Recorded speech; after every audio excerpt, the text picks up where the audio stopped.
Alright dudes, today we are looking at the exploding bird strategy. So first thing we need to do this strategy is look at our cards we are dealt. We are dealt a hand like that, or a hand like that. We are not going to do this strategy.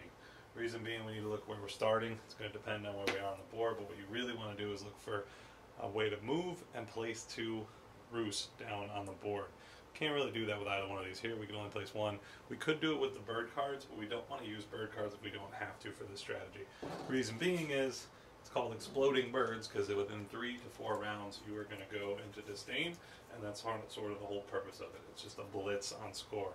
So better sets of cards, something like that, give you a little bit more options. Your ideal is something like that, where you have one where you can put a move in there and you don't have to put any bird cards in. We're going to show it under the ideal scenario, but you can flex and play as you practice this more and more. So everything about this strat revolves around this Eyrie leader, the despot, and the reason for that is we want to use the move and the build of the loyal viziers. God, I hope I said that right. But we're not really so concerned about his ability. The big thing that we need is this build, the build starting over there. That's critical because we're going to try and blitz our roots out onto the board as fast as we can. So now we got our first run of the decree. I like to split completely, but it's completely up to you. But you might want to do something like 3 or 3, or you might want to go 2 and 2. Just kind of depends on what you want to do. And then once you're into your spots, placing our roosts and getting ourselves 2 VPs to start off. Plus we get an extra card. Extra card is a really big deal because you're going to need to cycle through the cards to really keep pace with us trying to get the roost out. So the next round here, you don't want to add any more cards to the build phase. Reason for that is you can't speed up the process of going into turmoil. You can't do it any rounds quicker. You can't gain any more VPs faster because you have to move at least 2 guys. You can only place 1 roost in a location. And if you go 2 and 2, that'll put you to round 3 or round 4, depending on if somebody kills a roost or 2 before you go into turmoil. Most likely it's going to happen in round 3, and that's okay, and that's why we're trying to avoid using bird cards as much as we can. So in this round, what I like to do is throw in like a recruit. So start building up and prepping yourself for future turns. So we can go here, and we can go here, and then at that point, we're still going to continue moving. It just kind of depends on what we want to do.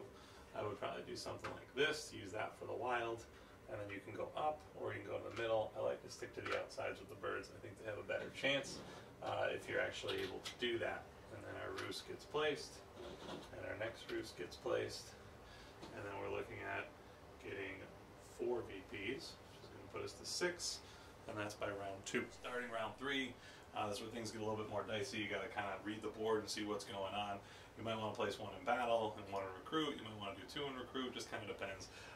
Because you can use the Despot's ability, you might want to take out like a Woodland Lions token or the Rona birds if they're out and about. You might want to take them out.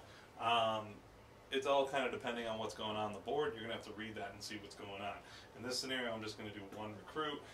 So I go through my recruit phase, adding 2 there because I added 1, and then I got 1 here. What I'm going to do, I know that I need a fox clearing, so I'm going to move 1 person here, and then I think my normal clearing will be here, and then I get my final 2 roosts out. So now this is great because this is going to give me 5 VPs, which is going to push me up to 11, and then I know 4th round I'm going to go into turmoil unless somebody takes out 1 of my roosts, which they might choose not to do. Nothing's changed to the board. It's my last round. I'll probably try and get some battles in, use the Despot's ability for some extra VPs. Maybe I'll take out 1 of these. I'll continue to go through my recruits, which is great. Gives me a lot of board presence when I do go into turmoil. And then eventually I'm going to go into turmoil. When I go into turmoil here, I'm going to lose my 2 for my 2 bird cards that I had in my build. And then what's great about this though is if I don't lose any roosts, I'm going to gain an additional 5s, putting me at 14 VPs in 4 rounds. It's very competitive. It kind of puts you up there with the cats, and that's why this is a really great strategy. It also offers a lot of flexibility. From here forward, you can pick any leader depending on what you want to adjust to and what's going on the board, but I like this because I think it really sets you up for the future. And that's it, guys. exploding birds. It's how you do it. It's how you set yourself up. It's a great strategy. Give it a try. Leave some comments in the comments section and smash the subscribe button. Peace.